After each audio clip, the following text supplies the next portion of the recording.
Hey guys, Josh here. I'm just going to be going over my Magicka DK build, and I'm not trying to say that it's my build. This is a disclaimer. I'm not the only one that's ever thought of this. I'm not the only one that's running it. I'm just putting it out there so people can see it.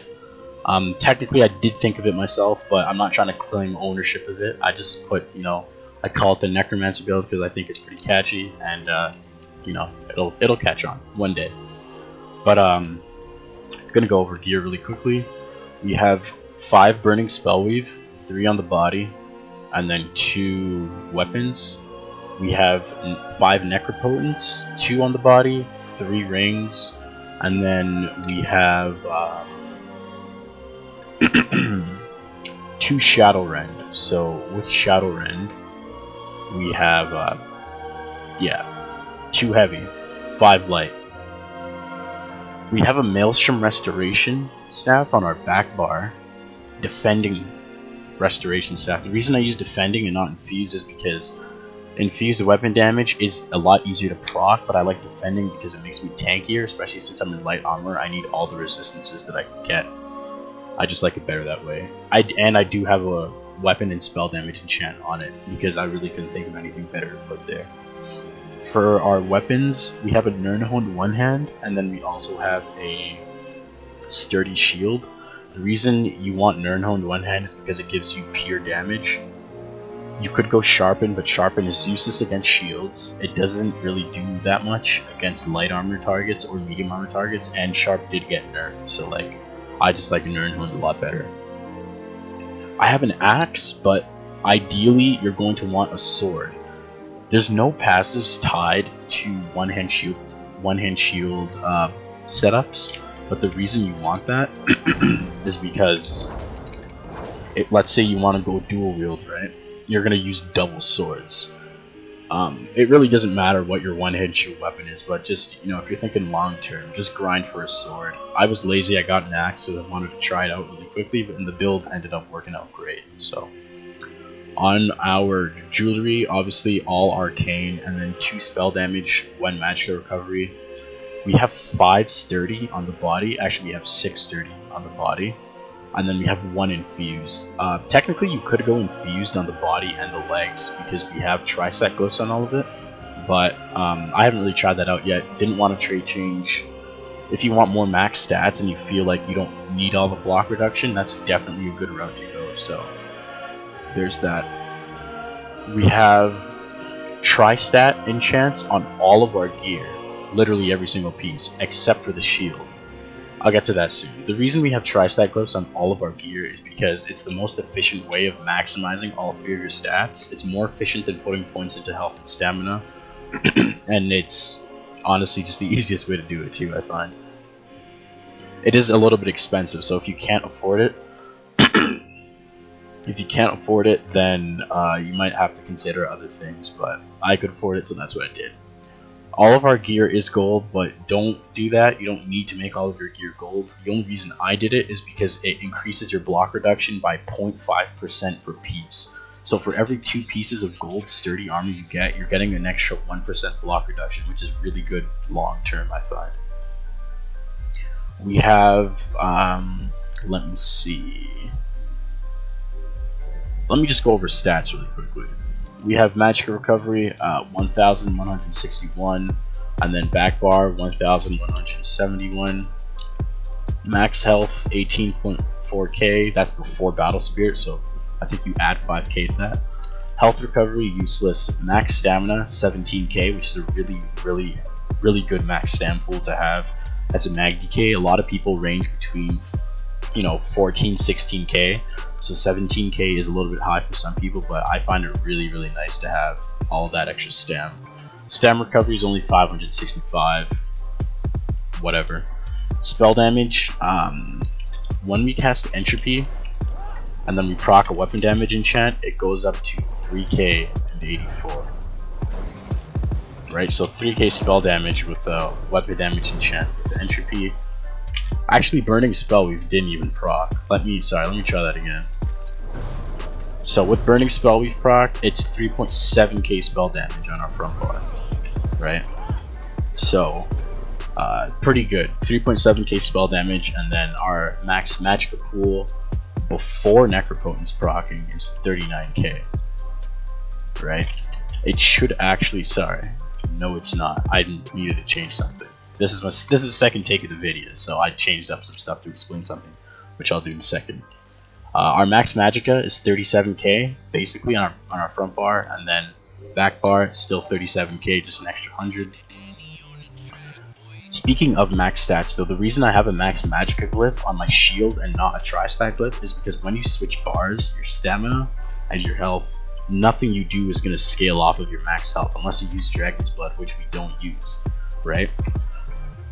And your abilities are going to scale off of your max Magicka. So yes, you're going to lose the max Magicka when you switch bars, but your abilities are still going to scale off of max Magicka on your front bar, right? So that's really good.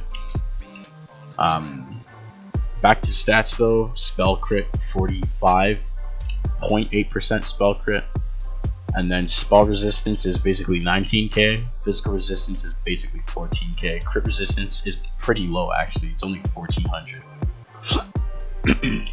For abilities, we have Flame Lash front bar is your bread and butter, you know, cookie cutter DPS ability. Fossilize for the stun. Some people use Shattering Rocks, but you need the roots to keep people in place, so use Fossilize. Burning Embers for the heal. Talons for Burning Talons, by the way, for the damage. Do not use Choking Talons because Shadow Rend is going to apply Minor Maim to your enemies anyway, so do not use Choking Talons. It's a waste of time. I tried it out. You need the damage from Burning Talons, trust me, it's just better.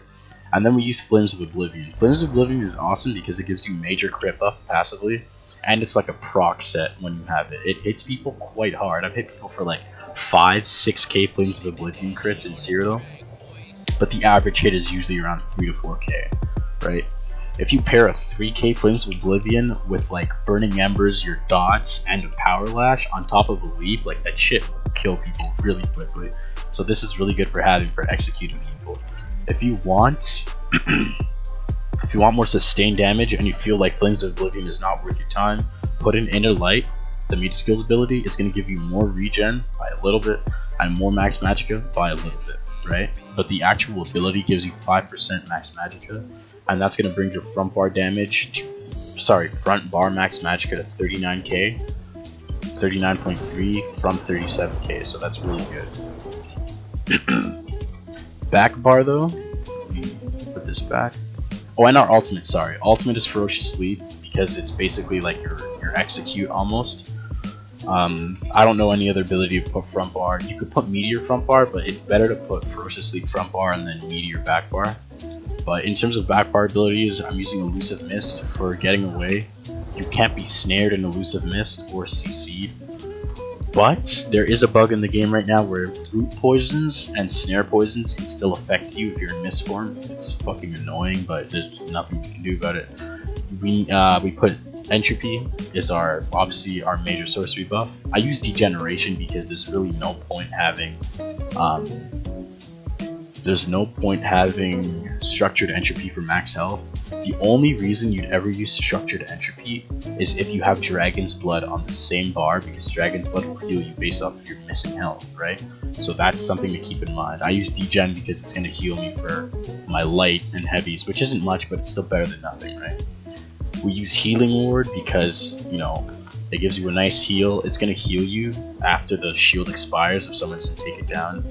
And it's going to heal you as you cast it as well. The lower your health is, the bigger the shield is going to be. So when you're really low health, you can get like an 8k Healing Ward, and you can still go ham on people with the shield, and you're still going to get healed. So it's really nice. You use Rapid Regen. I use Rapid Regen because I like it better than Mutagen. Rapid Regen heals way faster. It heals more by a considerable amount. And since we have so much crit, it will crit so much that your Maelstrom Restoration Staff is going to proc off cooldown. So every 4 seconds, you're basically guaranteed to get that 800 Magicka. That's why it's so good. And when you have it active, you can actually go into Mist form, and you can be regenerating Magicka with it, which is really nice. So that's why I like it, or whatever. If you use Volatile Armor, it's your, you know, your major resistances. So that's what we use it for. You can use hard. I don't know what the other morph is called because honestly I see no one else use it, but I use volatile armor because it's just the dot, and the dot is nice, and it takes Nightblades. It takes Nightblades out of cloak too, so that's really nice. For our ultimate back bar, we have Shooting Star. You can put Resto ulti, Light's Champion morph, on here if you want more like survivability.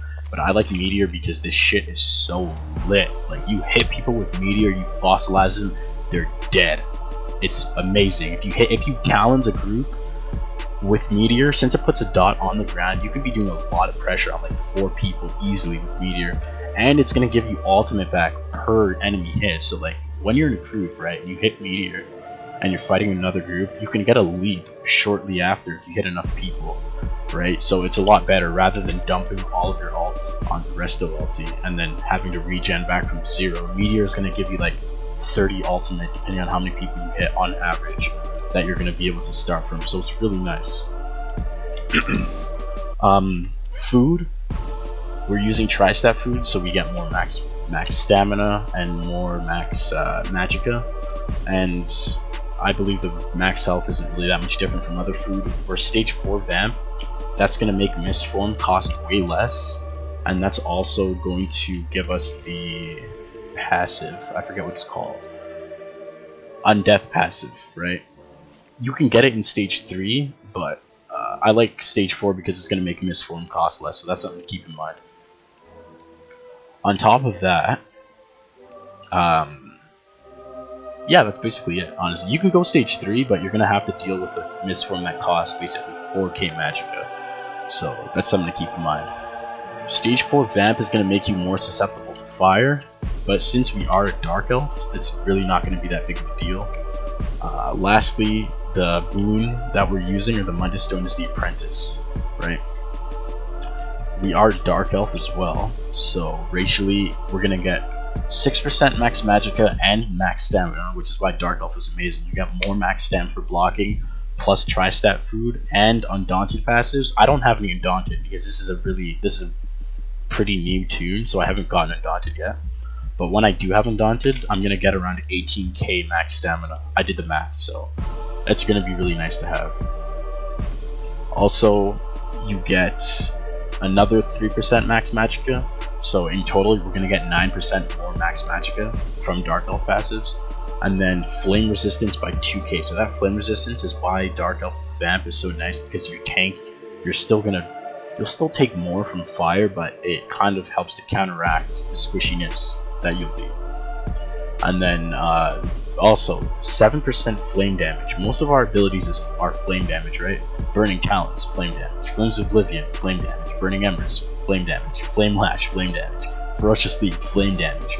All increased by 7% just because we're dark elves. The frost and the shock damage is also increased by 2% if you're running one of those lightning blockade builds. It is a little bit nice to have, but mainly the 7% damage is what makes Dark Elf DK so nice. In terms of CP, I'm going to go over this really quickly because I hate explaining CP, it just takes too long. We have 23% for Warlord, we have 49 for Arcanist, which brings us to 11%. The reason I keep it at 11 is because if you put any more into that, it's kind of just, the diminishing return is so large, you're only going to get 3% more recovery for like 30 more points, right? I put 37 into Tumbling for dodge rolling, so if I actually dodge roll right now, it honestly doesn't even take that much stamina. Like, I just dodge roll twice in a row, and I still have 73% of my max stam, so that's really nice. We go to Shadow Ward. I have that at 23% Shadow Ward, reduced block, and that's on top of having 7 pieces of Sturdy, so we can basically block like fucking crazy. So that's what I like about this setup a lot. In terms of blue CP, we have Elfborn at 20%. We have around 46. We have basically 46% crit. So Elfborn is really nice. If you want to put Elfborn up to 23% and reduce these other CPs, more power to you. You could definitely do that. Elemental Defender at 10% because once again, you're gonna get around 3% more damage for around 30%. Sorry, for around 30 points, which in my opinion is not worth it. So I don't bother with it. Master at Arms 20%. So the reason why this is so good is because Flame Lash, Flames of Oblivion, Fossilize, Leap, Meteor, all are going to be increased by 20%. I'm not sure about Burning Talons. Maybe the first hit of Burning Embers 100% is going to get buffed by Master at Arms, but the dot after will not be buffed, right? So keep that in mind. And then we have 75 into Thaumaturge because we need to get the Exploiter passive. When we're hitting people with Burning Talons and we're hitting them with Flame Lash, it's gonna make them off balance, so we're gonna get a 10% damage buff against them when that happens, so that's really good. I have Ironclad at 22% because it reduces all direct damage, which is really nice. Most of the stuff you get hit with is direct damage. We have 64 into Resistant, and I don't want to put any more than 64 because I really wasn't getting that much. I wasn't getting that much more crit resistance when putting in points, so I kind of just capped it at 1400. So this is where all of my crit comes from, or where all my crit resistance comes from. We have Thick Skinned at 26%.